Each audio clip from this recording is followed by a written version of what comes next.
All right, guys. Tools you will need to change spark plugs and ignition coils for 2007 M35. Let's start. Well, this isn't required, but one of these automatic, whatever you call them, ratchets. It comes in handy, getting those sockets out. You want a torque converter wrench. Definitely, I recommend putting in those spark plugs. 10 millimeter, you're going to use a lot of the 10 millimeter. You want your extensions. The socket for the spark plugs is a 5/8. You want to get a thin wall 5/8 socket. Okay. Also magnet. Definitely want a magnet to get your screws out. To also get the spark plugs out if they get stuck down there. Definitely, it's a great tool to have anyway. Just your standard ratchets. You want 2 of the longer flathead screwdrivers just to get those cord cables out of the it's just kind of tricky on a couple spots, you'll see in the video. But you want 2 of these, trust me, and make your life easier. This to kind of help put the screws back in those tough places. You want to just, what I did, just kind of grab the screw and kind of put it into the hole. So these will make pliers will make your life a little easier as well. Then these to take off the clamps for your tubes that you'll be removing. So get one of these as well. And then your anti-seize as well. So that's it, guys. I mean, most of them are standard tools you probably already have, but trust me, you're gonna probably need everything that's shown here just to make your life easier. If not, it's gonna extend your time dramatically if you don't have these tools. All right. Hey guys, all right, today we are changing spark plugs and ignition coils on 2007 Infiniti M35. This is going to be true for similar models and years, close to the 07. So let's get started without wasting time. First of all, we're going to remove the negative cable, battery 10 millimeter socket, and we're going to remove the engine cover here. Also 10 millimeters here, so go ahead and remove that to start. All right, guys. Next, we're going to do the driver's side, and to get down to the spark plugs, which are down here, as you can see, we're gonna have to get this piece out of the way. So we're gonna have to take off this screw here. It's a 10 millimeter. Disconnect this hose here. There's nothing, no fluids in there, don't worry. Just go ahead and pull it out. And then we're gonna disconnect here with a flathead screwdriver. We're gonna pull that out, okay? I'm not sure if I'm gonna disconnect this piece here or here, whatever you think might be more convenient for you. You could probably do either one. I'll probably take it off right here and just take this whole piece off. So, that should take it all off and get it out of the way for your driver's side. Well, let's get it done and see how it comes out. All right, guys, this came off super easy. Like I said, the parts I told you to take off, go ahead and take off. Here, I did take off that end one here. This thing just popped off. Might need to get a screwdriver and dig it out a little bit, but it'll come right out. Okay, that piece is out. Now, we got room here. We're gonna have to looks like we're gonna have to get these cables out of the way now to get down. So that'll be our next step. All right, next step, guys, take off 3 bracket screws to get this out of the way. There's one here, one down there, see it, down there, took off, and one back there, see it right there. I just use an extension bar and a 10 millimeter to get to those very easily, very easy to take off. And now, as you can see, we can move this out of the way. There's 3 on each side, just so you know, 3 spark plugs and the ignition coils. And what we're gonna do next is disconnect the ignition coil. As you can see, there's a connector on each one. Make sure though, you guys know which ones you're disconnecting and connect them back to the right position. I've heard stories of people who connect the wrong ones to the wrong ones and you mess up your engine and it's $2,000 later, you got a nice repair coming. So you can label them if you want, or if you just got a good memory, because this one's a little tricky. They come from different locations, as you can see here. That one's got a number on it, 22, so that's easy. Oh, they actually all have numbers. Not sure why. But anyway, go ahead and disconnect these now, and then you're gonna just unscrew each coil. It's another 10 millimeter for each coil, and that coil is gonna pop right off. It should. Anyway, let's go to that step. Okay guys, I think how I'm gonna do it is just do one at a time, just so I don't get the cables mixed up, make things a little easier for me. But anyway, to get those off, you just push down on the tab, and what I did is I got my flathead, and be very careful with these guys. It's very sensitive. Flathead, and kind of pushed it out while I was holding the tab down. Don't do it too hard. If you don't have it right, don't force it, because trust me, you don't want to mess up these cables, these wires. Just, yeah, you don't want to screw it up. So anyway, got that one off pretty easily. Just use, use help with your screwdrivers, whatever you're going to use, but don't force it too hard. And if it seems to be too hard to get off, you probably don't have the tab down far enough, or you're not doing it right. So just be careful taking off those connectors. All right, so let's start with this first one here. Again, 10 millimeter, take that right off. Okay guys, just want to show you, I mean, this thing just pops right out after you take that 10 millimeter bolt off. Just pull it right out, and there you go, there's your spark plug. You can see it. Let's take this out. There's your spark plug. Let's get that in focus. There you go. And let's now get the spark plug out. Okay guys, had no idea what size it was, so I had to do a little try. It's not a 14 millimeter socket, it's a 5/8, which is kind of strange since it's a Japanese car. You would think it would be 14, think it'd be millimeters, right? But nope, it is 5/8 for sure. So get yourself a thin-walled socket, because look at that tube down there. You don't want a thick, and get yourself a socket, like especially made for sockets. So what I did, I ordered a kit that had 4 standard socket sizes. Use a 5/8. If you got an extension,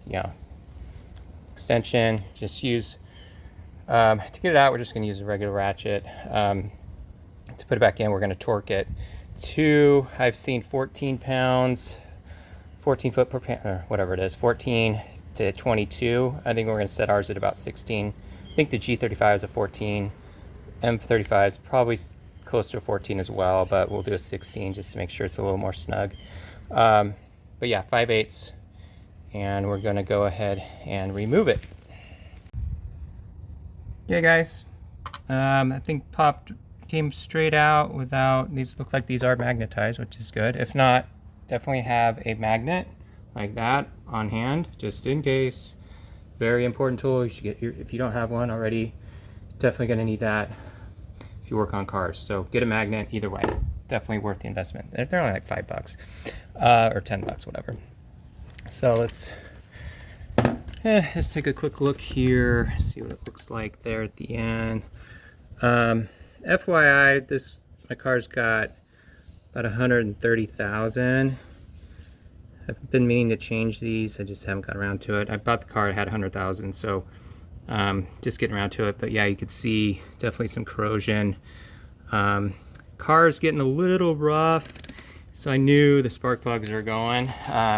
Sometimes it'll have a kind of a rough idle, not super bad, but you could just tell the difference with the idle.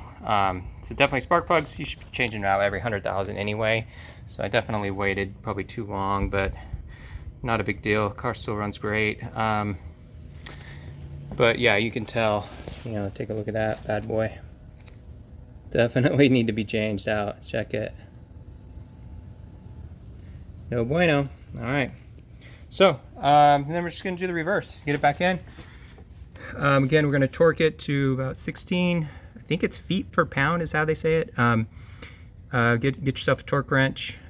Just don't, with spark plugs, I usually don't torque stuff, but with spark plugs I do, just because it is such a sensitive item. You don't want it to be too loose coming out on you. And you also don't want to over tighten it, because it's just, with the engine, inside your engine, you don't want to mess with over tightening or, stuff like that. So definitely, I would get a torque wrench if you don't have one. You're gonna use it for various things anyway, so it's a good tool to have. They're not too expensive, so worth the investment. But anyway, so we're just gonna put this one back in, and like I said, I'm gonna do one at a time. I'll show you how to do passenger side, what we need to take off over there as well. But these two, should be able to get to them no problem, without having to take anything else off. This thing will move out of the way too. So yeah, so just go ahead and do that for all three of these, put them all back in, and we'll tackle the other side. Just real quick, guys, wanted to show you kind of the new one versus the old. Again, I'm using, to replace, make sure you get some quality spark plugs. NGKs are very good quality. They're iridium. They're going to last longer. Probably get you up to 120, 130,000. As opposed to the other one, what are they? Stainless steel? I don't know. Anyway, but check out a new one versus the old, right? You can see the corrosion on there. Corrosion on there. Anyway, just wanted to show you that. Again, iridium. These are probably better plugs than the ones that came with the car. Yeah, these are, who knows, just OEMs, I guess. Oh no, they're NGK. See, even Infiniti knows what's up. They use NGKs as well. So quality spark plugs, and they're not much more expensive than your cheaper ones. So definitely just an item you want to spend a little more on, to just such an important part of the car. You just don't want to go cheap on the spark plugs, as well as the ignition coils. But yeah, let's go ahead and we're going to go ahead and do the spark plugs and put the new ignition coils in as well, and we'll go to the other side. One thing I forgot to mention, guys, go ahead and also put some anti-seize, put a little anti-seize on there. You're just going to add some just to this part here.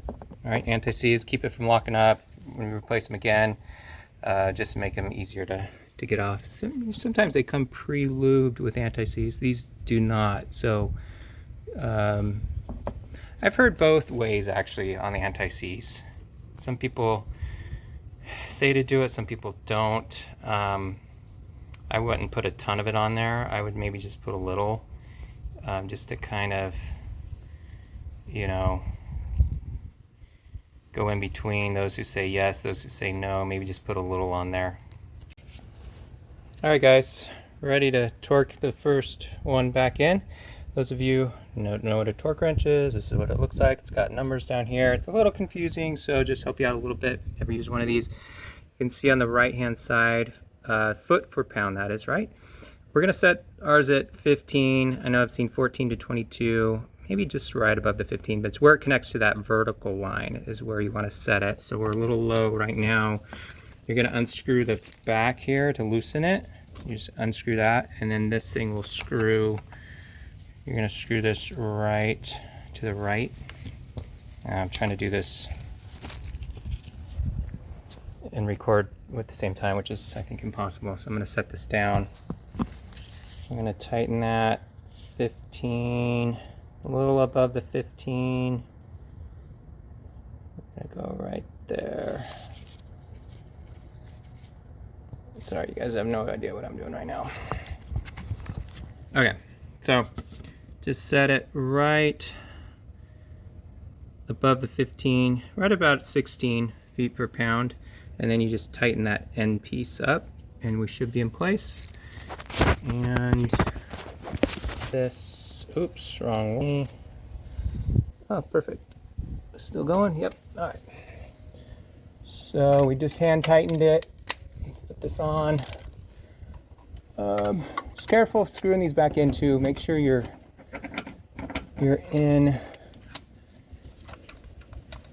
on the socket correctly. Yep, there we go. There we go. I think you can see that, right? Yeah, you can. All right. Still tightening. These things tighten quite a bit until they... There we go. We hit some tension. So you're going to see this thing will go. And once it hits the torque, it'll stop tightening. It's still going, hand tight pretty much right now. It's getting to that point where you're thinking, okay, there, see, there it goes. That's pretty tight. I mean, it's tight, but it's not super tight. You know what I mean?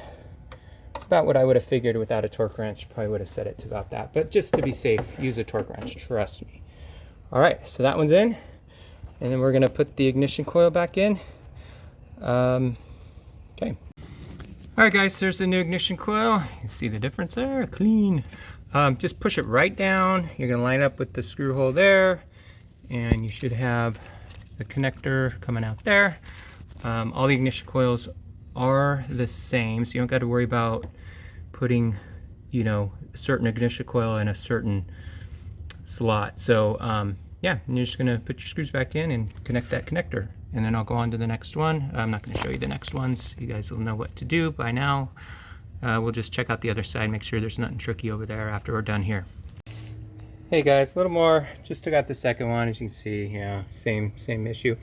Like I said, these did not come with anti-seize on it, and I've been reading. A lot of them do come with it, so if they do, don't add anything to it. You don't want a ton of it on there. If it doesn't, they say just add a small amount, kind of in the middle.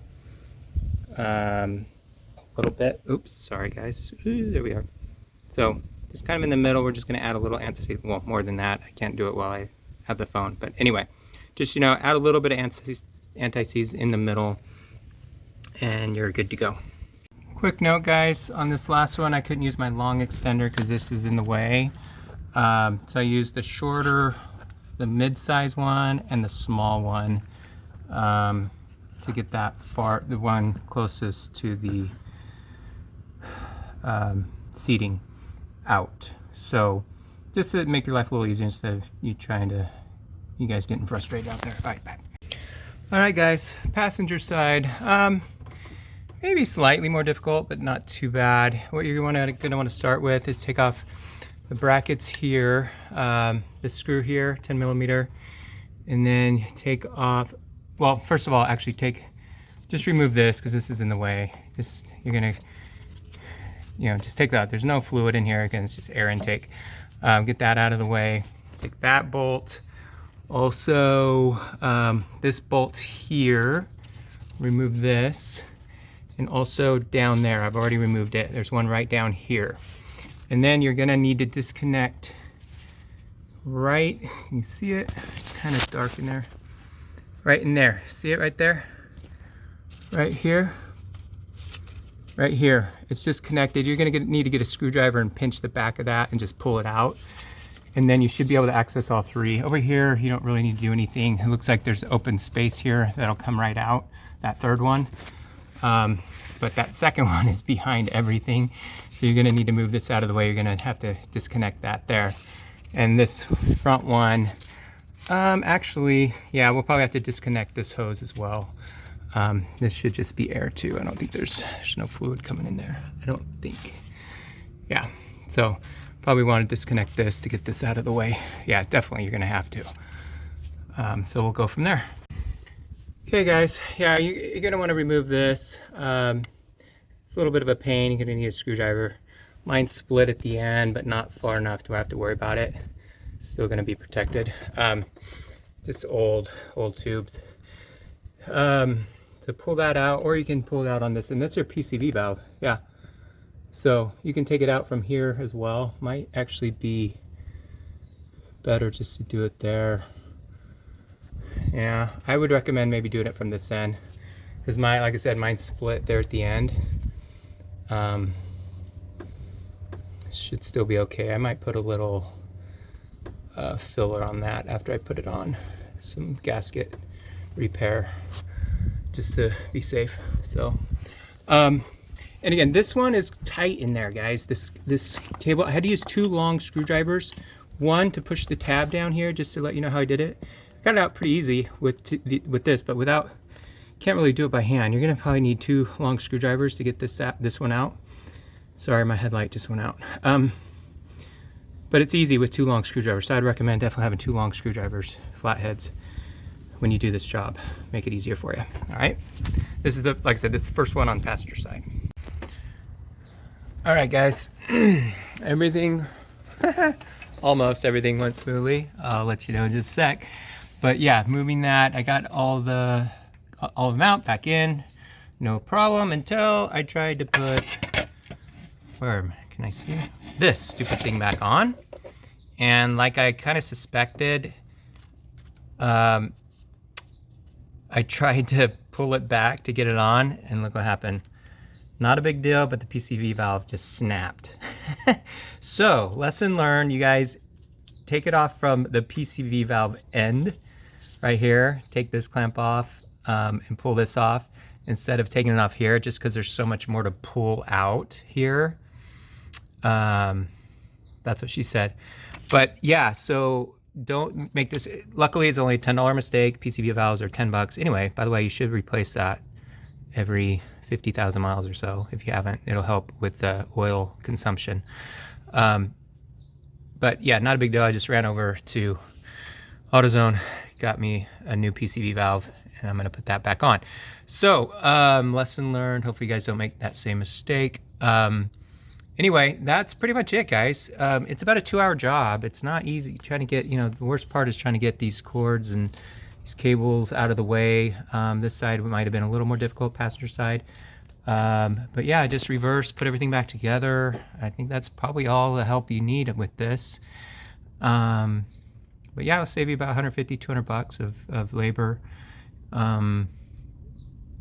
But anyway, I'm gonna start this back up, and that'll be after I got everything put that back together, and we'll finish up. All